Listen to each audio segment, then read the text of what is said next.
What is going on, guys? It's Will Kelly here with Military Lawn Cuts, where my wife and I built just shy of $600,000 in annual revenue last year. And within the next 12 months, we'll open up our second location. And in today's video, we are going to be bringing you guys so much great content, especially on the lawn care side of things. So we are doing a coaching call with Ty Nell, who actually won our challenge of liking the video, leaving a comment, and being a subscriber. He won some of our standard operating procedures in a one-on-one coaching call with me, myself, to help him grow his business. So he is currently working full-time. He started his lawn care business in 2019 and wants to go full-time and hire employees and do all of that fun stuff that we do on a day-to-day business. So in this video, what we are going to be talking about is the lawn care side of things. So he is deep diving into the fertilizing, the weed control, and the pre-emergence in this video, the standard operating procedures, and we go over our 8-step program that we use. You guys are going to see our exact rounds and the timing and the exact products that we use for our weed control program to hopefully help you guys, the viewer, build a more successful business and bring more value to your customers. So guys, this is going to be packed with content. Leave a comment below if you have any questions, smash the like button, and subscribe because there's going to be a lot more great videos just like this coming your way. We'll see you guys here in a bit. All right, cool. So thanks for coming on. I wanted to ask you, how do you pronounce your first name? Tyno. Tyna. Okay, I thought that's right, but I didn't want to say it too soon or whatever. So cool. Yeah, it's cool. Awesome. It gets butchered all the time. Yeah. Well, congratulations on winning the SOP challenge. So yeah, what can I help you with? Or maybe before we get into that, maybe like just give us a little bit of background about you, kind of where you're at in business, and to help kind of the viewers and stuff. My name's again Tyno, and I run Tingle's Lawn Service. I started my business in 2019, later in the fall, so I really didn't start till 2020. Just started part-time as a side hustle. It's funny, the way it started was the ideas behind it started at Starbucks. I was meeting with a buddy of mine for months on months, and before church, prior to church, and we would just sit down and we would talk about life, we would talk about church and God, and we would also talk about our jobs. And I had been working at that point for like 16, 17 years at my current job, and I just really felt like there was something else in me to work for myself. And from there, it's grown year by year. I've started to gross over like $10,000 more each and every year. So yeah, I'm at the point where I know, as like a solo guy, and I still work full time, by the way, too. There's only going to be a certain cap on what I can do myself until I can actually, bring somebody on.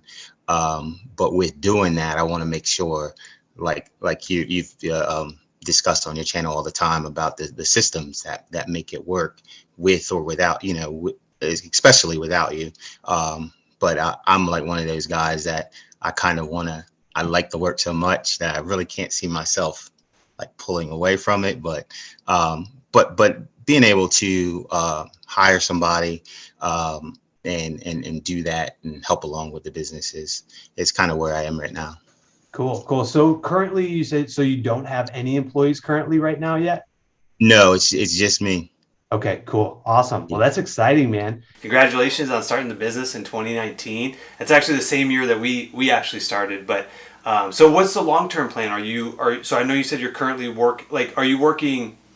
You said you're doing the lawn care part-time. So what do you do like for your regular job? And what's the long-term goal? Are you trying to go lawn care full-time, or like what's the long-term? Yes.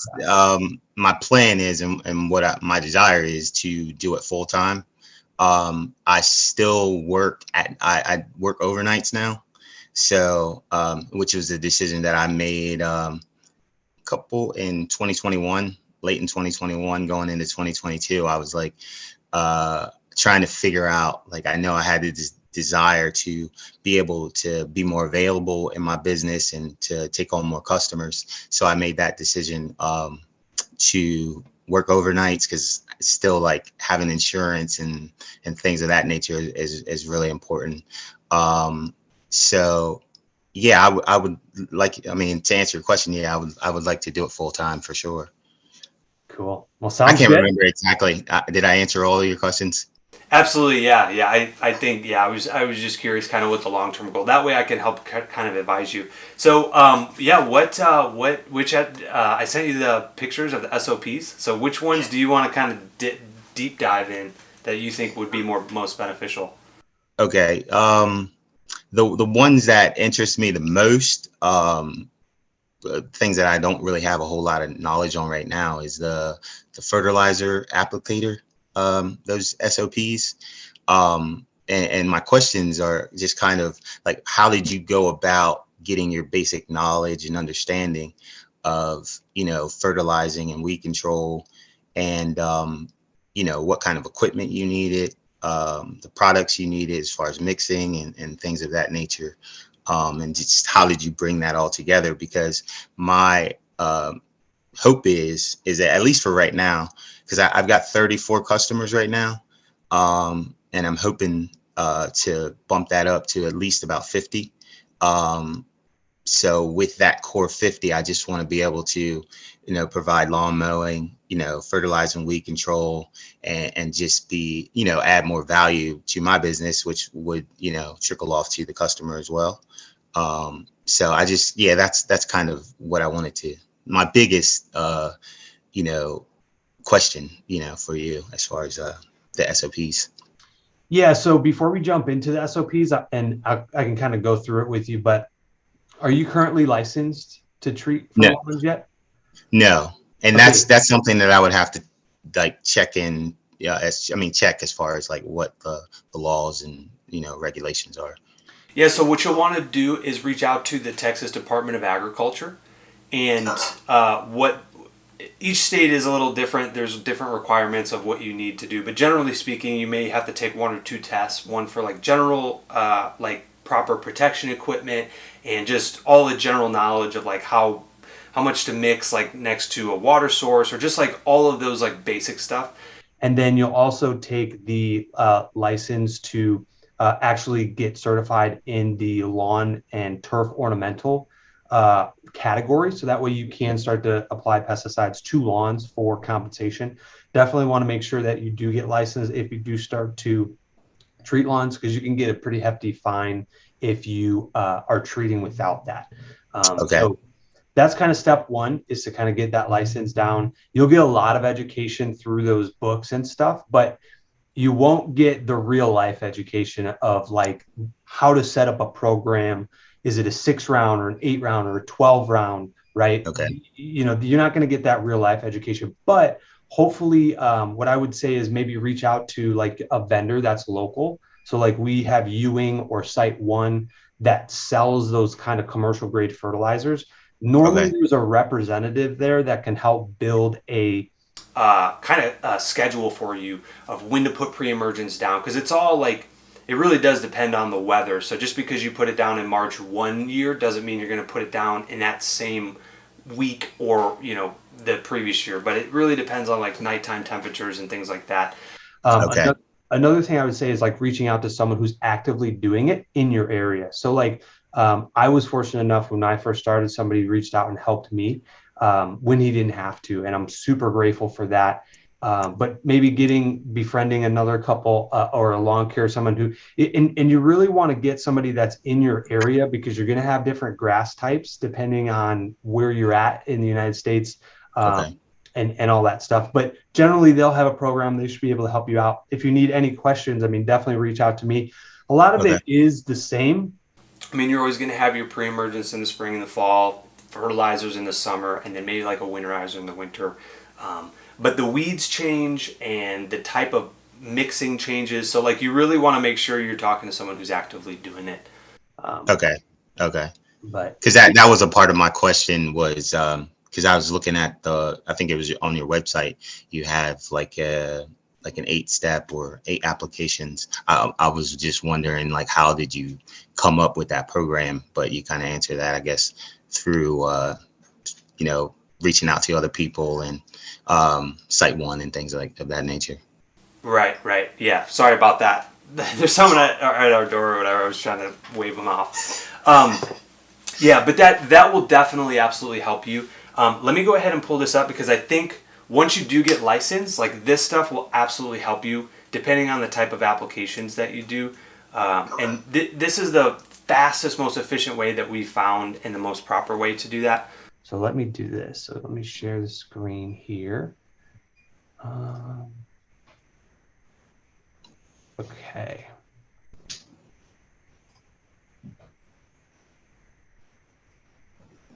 All right. So I think there's a couple of them in here. Let me see.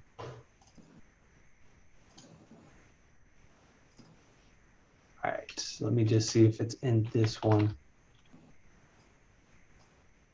Okay. So there's a couple in here. Or I guess, so before I jump into this, are you wanting to go through the SOP of like how to do the application, or are you wanting a guideline of like the products and the rounds and what we're putting down on each in each one? Both. Okay. Both. So let's start off with the fertilizing application system and process. Okay. Okay, so this is actually what we follow almost to a T. It might be a little bit outdated, but it's pretty much kind of like everything that we run through with the team. So whenever we do hire an applicator, this is what they actually read through to make sure that they're doing everything like how we're training. So we do PowerPoint training, we go out into the field, and then we also give them a standard operating procedure, so that way they know exactly what they need to be doing. So step one, this is on all of our SOPs. Again, when you're hiring employees, like, you just want efficiency, right? So like, park closest to the property for less walking distance. We use Service Autopilot. Sometimes the map takes you to the different address. So like, verifying property address is like huge. Start the job, they read and relay the notes.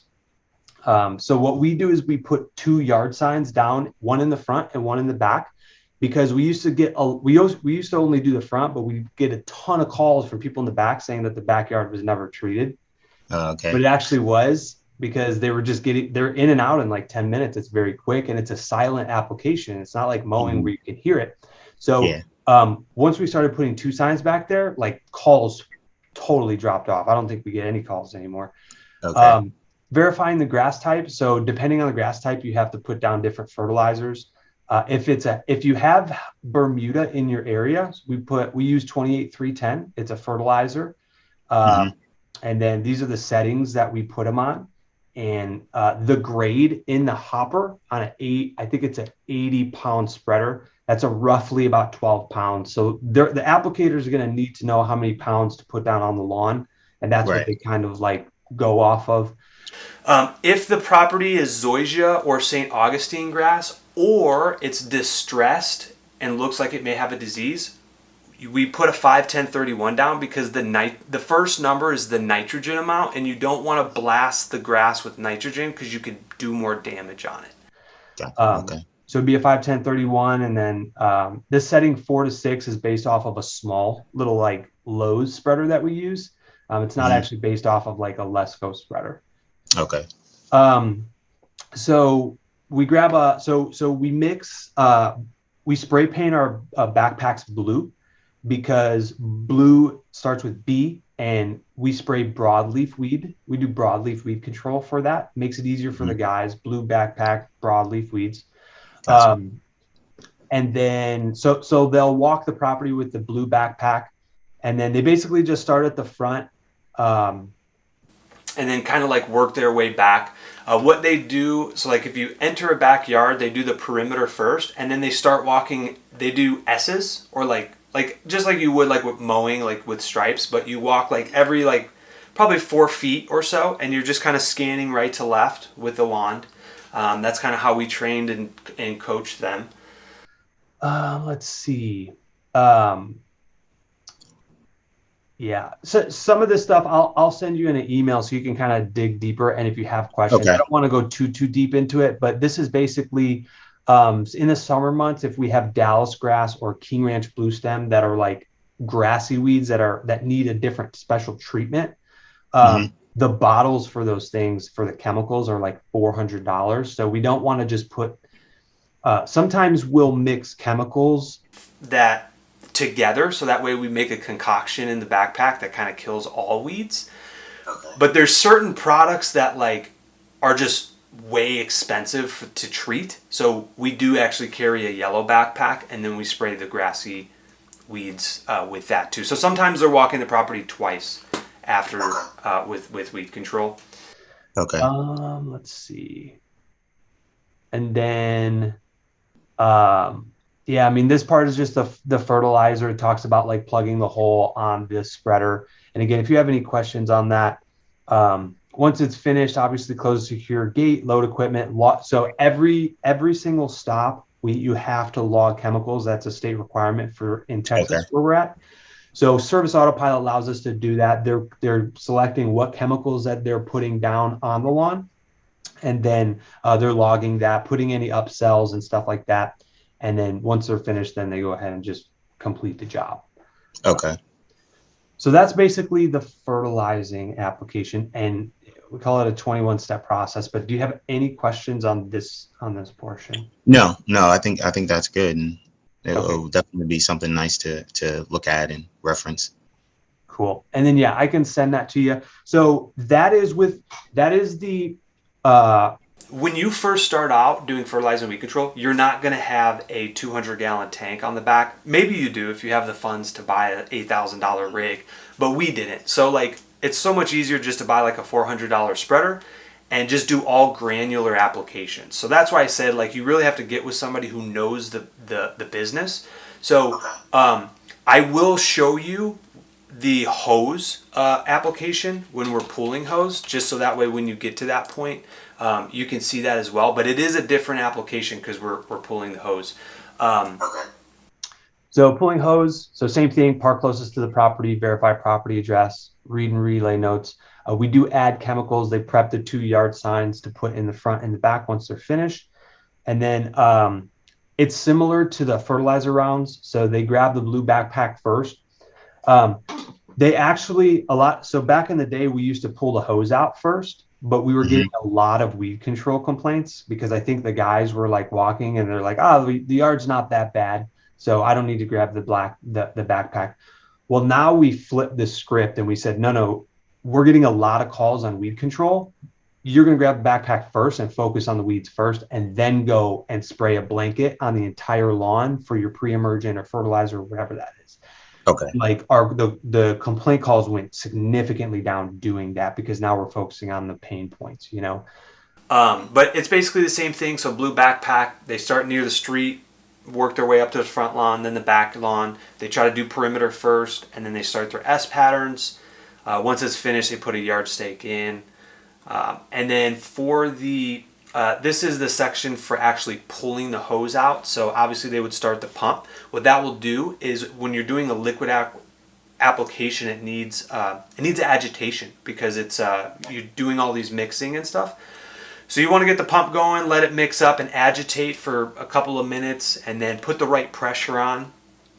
This is all stuff that you'll need to kind of calibrate yourself and figure out when you first start to put Okay. down the correct amount. But and then at that point, you would just pull the hose out. And again, we just start immediately right where you're at, um, front lawn or near the street, front lawn, and then the backyard. And then it's every about 4 to 6 feet. The guys kind of walk with the gun at their hip, and then they kind of just walk at a normal walking speed, and they can cover about 6 to 7 feet. And the spray applications go a lot faster than like pushing a spreader and stuff like that. Right. Right. Um, and then after that, it's important to walk the gun all the way back to the property because what happens, so we have an electric reel. Sometimes it'll get snagged on trees and stuff. Gotcha. But yeah, just a couple of things here. And then the process is the same. They have to look at the backpack, how much product did they use, log the chemicals, and then make sure gate's shut and all that stuff. So Okay. pretty straightforward. Any questions on this one? With your backpack sprayers, are you using particularly because I think if I started to do it, I would probably just be using granular. Um, I mean, I guess what would be which way is better as far as like weed control, or I guess I could possibly be using a backpack sprayer as well too. Like, which would you recommend as far as like it says here for broadleaf and nutsedge? Um, Yeah, so that's a really great question because they do make granular products that have fertilizers and broadleaf weed control in it. The problem with those is a lot of times they're really generic, so they don't really target specific broadleaf weeds. What we have found is just we call it spot spraying the weeds. So we do, even if we are doing a granular like a fertilizer in the summer, we do actually grab the backpack out, and it's more of a concentrated mix to really target those weeds that are in the lawn. You can do it.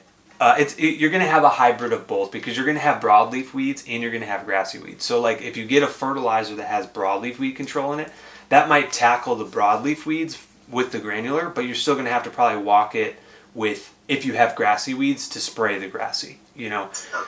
So like there's a ton of different ways that you can do it and slice it up, but really just reading the label and making sure that like, okay, what weed is this? Making sure that that weed is on the label, like that actually treats that weed. Okay, I can spray it or use a granular and stuff like that. So this is our current program right now that we are doing. So let me kind of move this up here. Okay, so again, for you and everybody else, so we're in North Texas. Like 90% of our lawns are Bermuda, and okay. we do have St. Augustine and we do have some zoysia, but this is really tailored towards like that North Texas realm, where we're pretty much mowing 9 months out of the year. So this is our product application, the yellow up here. So we do 8 rounds. You can do however many you want. You can do 6 round, you can do 8 round. I think True Green does 12 rounds, but we found 8 rounds to be good enough for the customers to not have a ton of weeds between each visit. And we come out about every 5 to 6 weeks. So the yellow boxes, so like round 1, 2, 6, and 7 are pre-emergence. That's why they're yellow. What that basically does is it creates a barrier across the lawn and blocks weeds from coming up. Mm-hmm. The green rounds are fertilizer rounds. So we use a slow release fertilizer that is a granular product, and it has to be watered in to activate it. So I know there's some companies like True Green that like will spray their fertilizer, but the problem is if the customer doesn't water it in and it doesn't rain for a while, you can actually burn the lawn with the high nitrogen by putting it down. So that's why we use a slow release fertilizer for these 3 rounds. And then December is our winterizer. So what the winterizer does is it really focuses on the root system and it prepares it for those winter cold months of like January and February. And then typically at the end of September, we will do our aeration rounds. We it was funny. When we first kind of started, I did the usual, went to Home Depot, got a core aerator, and dude, it beat me up. Like going out there, like a manual one you're doing by hand. It wasn't or just a rental. It was a rental one, and you couldn't turn it. It was horrible, and it was like, dude, I did like 4 aerations that day, and it took me like 4 or 5 hours, and I was like beat. It was not fun. And it weighed so much, and it was a tank. It was like, and I probably didn't have the best aerator, but after that, like, so we do like 95% residential small cookie cutter properties where they have the irrigation systems, and sometimes they have drip line that runs through the lawn. And if you go through with a core aerator and it goes 3 inches deep and pulls these plugs out, you might rip up the drip line and have a bigger issue. So what we did is we completely went away with the core aerator because I was like, I don't even want my guys to have to go through that, what I went through. And we shifted to a liquid aeration product. So generally we found it to be similar or same results, but we go out with the hose and we spray the entire lawn. It helps loosen up the soil, loosen compaction, gets that air and nutrients down into the soil, and it's way easier on the guys, and they make bank when they go out there and make money on like P4P. So because they're in and out in like 10 minutes, they're just spraying a hose. I don't think I've ever heard of that, a liquid aeration. Yeah, I think it came out recently, like probably 3 or 4 or 5 years ago. But yeah, this is our system. If we look down here, so it kind of goes in round 1, 2, 3, 4, 5. The top, let me see here. So this is for so these are the products that we're actually using. So for this pre-emergent, we're using Simtrol here. For our spring pre-emergent, which is February, March, we use prodimene. So this is the most important round in the entire program, is a spring pre-emergent to stop the crabgrass and all that other stuff. Yeah. For the fertilizer rounds, if it's Bermuda, again, 28-3-10, and we just do it 3 times. If it's St. Aug or Zoysia, or it's distressed, then we use 5-10-31. Now, when we get to round 6, we go back to prodimene. And then for that pre-emergent, and then round 7, we go back to Simtrol. And then for round 8, we use a liquid fertilizer, a 0025. Once you go through the program and educating of like getting licensing, it'll tell you what each number stands for. But the first one's like nitrogen. I think the second one's phosphate. And then the third one is phosphorus, maybe. But the third number, it targets the root system deep. It targets to get deep root, and that's what we want. We're not putting nitrogen down in the winterizer and stuff like that. Okay. And then underneath this, so this is our weed control. So for broadleaf weeds, we're using Speed Zone Southern. For grassy, if there is some, we use atrazine. You can only use it up until February 5th. Again, this is kind of complex and maybe a little bit deeper. Maybe when you get to this point, definitely reach out and I can kind of help you. But but each round it goes through like what actual products. So we're using Speed Zone Southern and Broadleaf, Avenue South, and there's different products. So sometimes we're using Avenue South, sometimes we're using MSM Turf. It just depends. We do put surfactant. If you look, there's surfactant in all of our weed control. What that does is it's a sticky product, and when you spray the weeds, it helps stick to the plant. So that way, if it rains in the afternoon or something, it's not going to wash away. It's going to nice stick to that plant and do good weed control. Okay. And then same thing with the grassy. It talks about the products that we use on each different round because it changes. Some of these products only work in 75 plus degrees.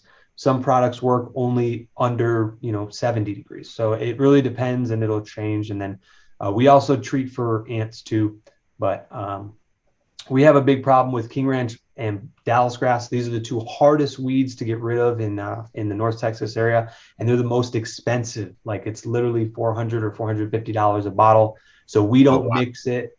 We don't mix it with our normal grassy or broadleaf. That's going to have its own backpack because like we can't afford to be spraying that much, Yeah. There. So yeah. But any questions? And then we do have a 6 round down here, which we don't go too deep into. These are all the same, but for our commercial properties, we do offer 6 round. They just tend to not like want that full service, kind of white glove service of the 8 rounds. And like, a customer will go out on his back lawn and complain about maybe like 5 weeds, right? On a commercial property, they're not going to walk all the way out in the field and say about the weeds, So any questions on this stuff? Yeah, just a real quick question. Between April and August, I guess, once you go back to the pre-emergent in September, are you still doing like spot treatments for weeds? So what we do on every single round, we do treat for weeds. We do on every round, no matter what we're doing, whether it's a pre-emergent we're applying, a fertilizer or a winterizer, we always just, treat weeds on the visit. Okay. All right, that's cool. Good question. Cool. All right. I think we've got time for maybe one more SOP here. I think we've got like 10 minutes left. Okay, cool. Yeah. Because well, I think I'll go with the Google reviews. I think there's one that is labeled something Google. But my question with that and to you, I watched a video where I think you guys were going out to do an estimate somewhere, and after the estimate, you went and I think, did some door hangers like to people that are around the area. That's something that I really want to start doing. I just got to work up the nerve to do it, um, because I want to like tighten up my route as far as like not, driving, cutting the grass and then driving 10 minutes, cutting grass and then driving, because it just wastes too much time. Um, what do you use as far as like what are you putting on a door or whatever? And Yeah. where So where do you get those door hangers or flyers or whatever? yeah. So so what we do is we UPS prints them off for us. Okay. There's like a post office up there, and then yeah, they just print off flyers. I don't. It's really not that expensive. And then what we'll do is we'll just go up and slide it into the door, so that way it doesn't kind of like blow away. And we're not ringing any doorbells. We're not like trying to solicit um, like engaging with the customer. I mean, obviously we're soliciting, but it's Hmm. just as simple as sliding it on the door and kind of going to the next Right. property. You ever get any like, um, I guess people who don't necessarily appreciate that? Yes. What I would say to you is number one, call the neighborhood that you're doing it in, see if there's an The HOA, HOA. and Okay. see if they require a solicitor's badge. There are certain subdivisions in our local area that do. There's some that don't. Now, when back in the beginning days, my mom actually helped hand out flyers for me, and the police came, somebody called, and we got like a $400 ticket Hmm. for actually handing it out. But we were kind of informed different information because the guy was like, as long as you're like the city guy was like, as long as you're not ringing the doorbell, you're not really like engaging with the customer. You can leave it on the door. So just Okay. check with that and see, and then just be aware when you're walking up to the properties to see if they have a no solicitor sign. Just I wouldn't even solicit to them. And Yeah. if they're outside, hey, do you mind if I hand you a flyer? I'm just starting my business, trying to get off the ground. Let us know if you have any questions or need anything. It's just kind of simple. You don't want to be super intrusive. But Right. but yeah. So Okay. definitely check with that. If there is a solicitor's badge required, you can get one. Otherwise, you can do EDDM flyers and send those out through the mail. Okay. And But then my question with the Google reviews is how do you go about like in your business to get Google reviews? Because I have a Google My Business page or ad, and I haven't sent out a link, and I don't have any reviews, so I'm trying to get some to um, when people pull it up, they can actually see the testimonials of my current customers. yeah, so that's a really good question actually, because you're definitely going to want to get Google reviews. This will help you push up in the local search area. Like this is Hmm. super, super important. If you go out and perform a service and that customer says, "Thank you so much, you guys are awesome, we Hmm. appreciate you," perfect opportunity to be like, "Hey, do you mind if I send you a link? Take 2 minutes out of your day and just leave a good review." It helps us reach more great homeowners just like yourself. Um, Okay. that All right. right there, if they send an email back like, "Hey, we just finished mowing your lawn, thank you so much, you guys are awesome," perfect opportunity every time there's positive feedback to step in and Okay. be like, "Hey, do you mind Okay. taking a minute, leaving us a good review? It helps us reach more great homeowners like yourself." Um, and that will definitely help. Now when you get employees, so this is how we incentivize. This is our kind of like help marketing program. So we do this in the Okay. spring and the fall. We do a Google review challenge where we actually pay our team $50 cash if they get a good Google review. So it does two things. Number one, it boosts us on the search engine for getting good Yeah. reviews. And number two, it puts it in the employees' minds to do a good job. Because like if they're asking someone for a review, they can't Yeah. just skimp out on the job. Like they have to do a Absolutely. good job and go above and beyond and take that extra step. You know what I mean? So Yeah. um, yeah, really, really good challenge there that you can probably use. But yeah, for yourself, easily, like anytime you get good positive feedback, perfect opportunity to ask for that. So Okay. All right. Thank you for that. Because I'm just trying to figure out just how to get some, and as far as the timing, I thought about like maybe some of the people that I know and been servicing for a few years now, to just like send them an email and just politely ask them. Um, but I guess when I'm out there, like having conversations, like that would be a good time. yeah, so another thing you can do too is you can sign up kind of like a feedback email. Hey, we Hmm. want your feedback. How have our services been over the last year or so? Okay. And then like some might give you valid feedback. Hey, you never text me when you come and mow, or hey, whatever. Like we need more community. And then some might be like, hey, you guys have been awesome. Like we love you. And Hmm. the ones that are like, hey, you guys have been awesome. Those are the ones you say, hey, awesome. Do you mind taking a minute and just leaving that comment or whatever on it? Okay. And yeah, easy, dude. And like if you get a few of those, I'm telling you, in your local area, depending on what the market is and the competition, like that will bump you up for sure and start getting Okay. calls on Google. So Because I was always, I mean, I've heard it quite a few times, where guys will talk about how they rank in their area on Google, and I guess the reviews are connected to it. The more reviews you have, or so like myself, you don't have any, then you don't rank. So I was just trying to figure out how do they actually even know how they rank on Google. yeah, it's a lot of algorithms, but the more people that leave good Google reviews and bump you up, the more you're going to get pushed up in that ranking, and they're going to see Okay. you on the map when they do, lawn service near me or whatever. So Okay. Cool. Cool. cool.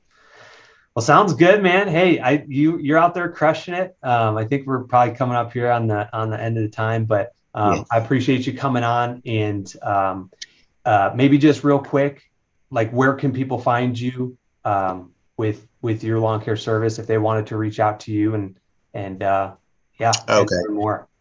Well, first, I just want to say thank you for having this contest, and having this call with me. I really appreciate it. Appreciate all your videos. I've been watching them. I think the timing of having this call is awesome, because I'm just about to get started. So it's kind of like a motivator, get me hyped. Back in that zone. But right now, I don't have any social media, but I do plan on uh, making videos for my YouTube channel. So it will be at Tingles Lawn Service. So they can check me out there for sure. Cool. Let's go. Sounds Yeah. good. Awesome. Well, hey, man, you have a great rest of your weekend, and thanks for jumping on the call with us. All right. Thanks so much, Will. I appreciate it, man. All right, man. Take care. All right. You too. Alrighty, guys. I hope that brought so much great content to you guys. If it did, do me a favor. I put a lot of time and effort into these videos. Smash that like button, hit the subscribe, leave a comment below. And if you guys want to get a coaching call with me, the link in the description below has the email that I use. I check regularly, and we can set up a time to help you with your business and do a one-on-one coaching call for about 20 to 30 minutes. Let me know, guys. We'll see you guys next time. Peace.